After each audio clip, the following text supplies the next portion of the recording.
Welcome back guys to anime time moments. मुझे उम्मीद है आप सब लोग ठीक हो। आज के दिन हम लोग बात करने वाले हैं सैल्यूट स्टार के ऑफिशियल एपिसोड 76 के पार्ट 2 पर। अनाइम टाइम मोमेंट्स से मैं हूं फैजान। हम लोग स्टार्ट करते हैं अपनी आज की वीडियो को। तो हमारा एपिसोड वहीं से स्टार्ट होता है जहां पर गोल्डन हॉर्न बीस्ट लास्ट के फाइटर जेट के सामने खुद ही अपीयर हो जाता है और आते ही अपने वीकेस्ट एरिया को इस फाइटर जेट के सामने कर देता है ताकि बम्बार्डमेंट का सारा इम्पैक्ट यहाँ पर हो, जिसे देखते ही एल्डर ली शेन कहता है ये मॉन्स्टर क्रैश करने के लिए अपने सबसे ज्यादा वीकेस्ट बेली एरिया को यूज कर रहा है, मगर ये ऐसा क्यों कर रहा है इसके बारे में किसी को भी नहीं पता। जिसके साथ ही 10 का काउंटडाउन स्टार्ट हो जाता है जो कि कम होते हुए 7 6 5 4 3 2 1 तक आ जाता है और जैसे ही नंबरिंग 1 पर पहुंचती है उसी के साथ ही बॉम्ब की डेटोनेशन स्टार्ट हो जाती है। और मैं ज्यादा साइंटिफिकली बॉम्ब को समझता तो नहीं, मगर जैसे ही डेटोनेशन स्टार्ट होती है तो उसी के साथ ही शायद से हमें एटम्स और हाइड्रोजन्स का रिएक्शन देखने को मिलता है, जिसकी वजह से बहुत ही बड़ा एक्सप्लोजन होता है। और ये एक्सप्लोजन सच में काफी ज्यादा बड़ा होने के साथ साथ काफी ज्यादा डेंजरस होता है। मगर इस एक्सप्लोजन के साथ लू फेंग और बाकी के सारे एल्डर्स जो सब कर रहे होते हैं वो काफी ज्यादा ओवर एक्टिंग लग रही थी, क्योंकि चाहे फिर बॉम्ब की वजह से कितना भी बड़ा एक्सप्लोजन क्यों ना हो, स्क्रीन में से जितना ज्यादा एक्सप्लोजन बाहर निकल रहा होता है उसे देखने के बाद सबकी एक्टिंग ही काफी ज्यादा ओवर लग रही थी। मगर जैसे ही हम वापस आते हैं एक्सप्लोजन के सीन पर तो यहाँ पर काफी ज्यादा मॉन्स्टर्स इस एटम और हाइड्रोजन के रिएक्शन की वजह से वापस एटम में ही बदल रहे होते हैं, जिसका मतलब यह है कि इसके रेडियस में आ रही हर चीज ही डिस्ट्रॉय होती जा रही होती है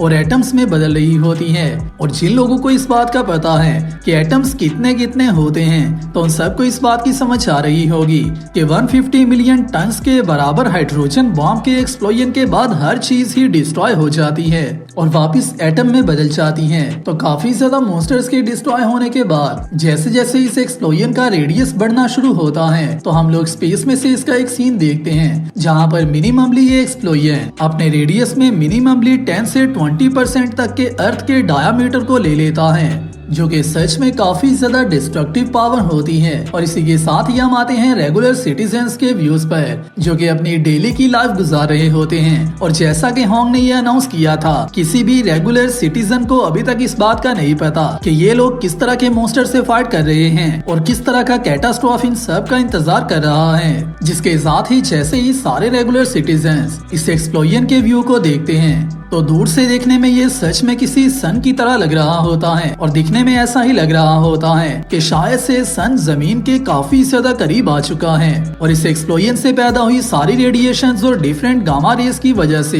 पूरे सिटी में मौजूद इलेक्ट्रिकल और वेवलेंथ सिग्नल्स टोटली खत्म हो जाते हैं, जिसके साथ ही सारे सिटीजन्स इस कंक्लूजन पर आते हैं कि ये एक एटॉमिक बॉम्ब है। और जैसे ही इन सबको इस बात का पता चलता है कि अभी अभी यहाँ पर एक बहुत ही बड़े एटॉमिक बॉम्ब का एक्सप्लोजन हुआ है तो सारे सिटीज के सब इंसानों में पैनिक स्टार्ट हो जाता है, जिसकी वजह से यहाँ पर मौजूद सब लोग ही काफी ज्यादा परेशान हो जाते हैं। जिसके साथ ही हम देखते हैं सिटीजन्स के व्यूज के साथ साथ सारे वॉर गॉड लेवल प्रैक्टिशनर्स को और under war God level practitioners को, जो कि सब अपनी ट्रेनिंग कर रहे होते हैं। उसी के साथ ही साथ हम देखते हैं लू फेंग की फैमिली को, जिनमें से काफी ज्यादा लोगों को इस बात का पता होता है कि आखिरकार ये एटॉमिक बॉम्ब का एक्सप्लोजन क्यों हुआ है। और वो सब लोग भी यही दुआ कर रहे होते हैं कि कुछ न कुछ कर ये मॉन्स्टर इस एक्सप्लोजन में मारा जाए। जिसके साथ ही हम आते हैं लू फेंग के सीन पर, जो कि इस एक्सप्लोजन को देखते ही कहता है कि इस बॉम्ब ने मॉन्स्टर पर वर्क किया है। जिसके साथ ही हम आते हैं वॉर गॉड पैलेस के सीन पर, जहां पर सब लोग ही इस बात का इंतजार कर रहे होते हैं कि उन सबको बहुत ही अच्छी न्यूज मिलने वाली है।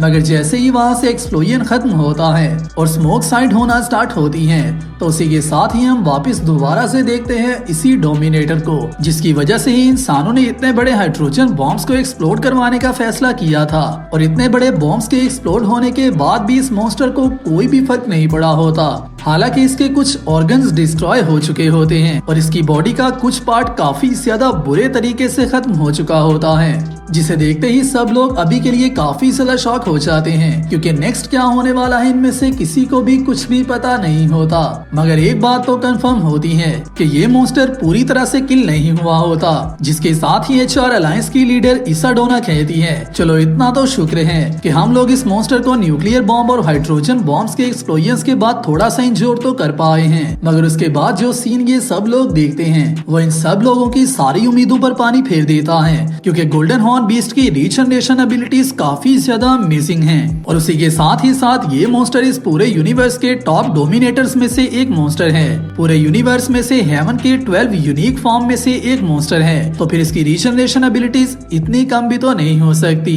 जिसका नाम सुनते ही लोग कांप जाते हैं। और ये मॉन्स्टर जहाँ पर जाता है अपने साथ कैटास्ट्रॉफ लेवल की डिस्ट्रक्शन को लेकर जाता है, तो फिर इसकी रीजनरेशन एबिलिटीज भी उतनी ही ज्यादा अमेजिंग होंगी। और ऐसा ही हमें देखने को मिलता है। गोल्डन हॉर्न बीस्ट की बॉडी बहुत ही जल्दी रिकवर करना स्टार्ट कर देती है, जिसके साथ ही गोल्डन हॉर्न बीस्ट दोबारा से स्काई में राइज करता है, जिसको देखते ही वॉर गॉड पैलेस में मौजूद सब लोग ही अपनी उम्मीद छोड़ देते हैं और सबको इस बात की समझ आ जाती है कि अर्थ पर मौजूद इंसानों की लाइफ खत्म होने वाली है। और इस शॉक की वजह से ही अमेरिकन लीडर काफी ज्यादा सीरियसली हर्ट होते हैं और वहीं पर डिसेबल हालत में चले जाते हैं। और इसी के साथ ही बाकी के लीडर्स कहते हैं ह्यूमैनिटी का टाइम ओवर हो चुका है, जिसके साथ ही हम देखते हैं सोकोलोव को, जो कि शॉक में होते हुए कहता है ये टोटली इम्पॉसिबल है, ऐसा नहीं हो सकता। इसी के साथ ही जनरल जीआई भी कहता है आखिरकार ये सब क्या हो रहा है, हमने ऐसा सोचा भी नहीं था। जिसके साथ ही हम आते हैं लू फेंग के सीन पर, जो कि कहता है इतना ज्यादा पावरफुल हाइड्रोजन बॉम्ब इस मॉन्स्टर के इतना करीब एक्सप्लोड होने के बाद भी इसका कुछ भी नहीं बिगाड़ पाया। जिसके साथ ही बबाता कहती है अगर तो गोल्डन हॉर्न बीस्ट तुम सबके एक्सप्लोजन से बच गया है, तो इसका मतलब ये है कि अभी के लिए वो पूरी अर्थ के इंसानों को डेथ सेंटेंस देने वाला है। जिसका मतलब ये है कि ये सबको इमीडिएटली किल करने वाला है, क्योंकि ये मॉन्स्टर काफी ज्यादा गुस्से में आ चुका है। जिसके साथ ही हम देखते हैं गोल्डन हॉर्न बीस्ट स्काई में ब्रेथ अटैक को यूज करता है और शायद यही उसकी रोर होती है, जो कि बाकी के अर्थ पर मौजूद सारे मॉन्स्टर्स के लिए एक सिग्नल होता है। और इस सिग्नल का पता चलते ही सारे मॉन्स्टर्स काफी ज्यादा स्ट्रेंज रिएक्ट करने लगते हैं। जिसका मतलब ये है कि शायद से गोल्डन हॉर्न बीस्ट ह्यूमैनिटी पर अपनी रेड स्टार्ट कर देता है। इसी को देखते ही हम आते हैं होंग के सीन पर, जो कि आल्सो इस सीन को देखकर काफी ज्यादा शॉक हो चुका होता है और उसी के साथ ही सबको ये अनाउंस कर देता है कि हमारा प्लान फेल हो चुका है। जिसके साथ ही हम देखते हैं लू फेंग को, जो कि काफी ज्यादा परेशान हो जाता है और उसी के साथ ही कहता है ऐसा नहीं हो सकता, हमारे पास अभी भी होप मौजूद है और मैं वो होप ढूंढ कर लाऊंगा। जिसके साथ ही लो फेंग इंटरस्टेलर मदरशिप की साइट पर दोबारा से आ जाता है और आते ही इसके अंदर जाने का रास्ता ढूंढने लगता है,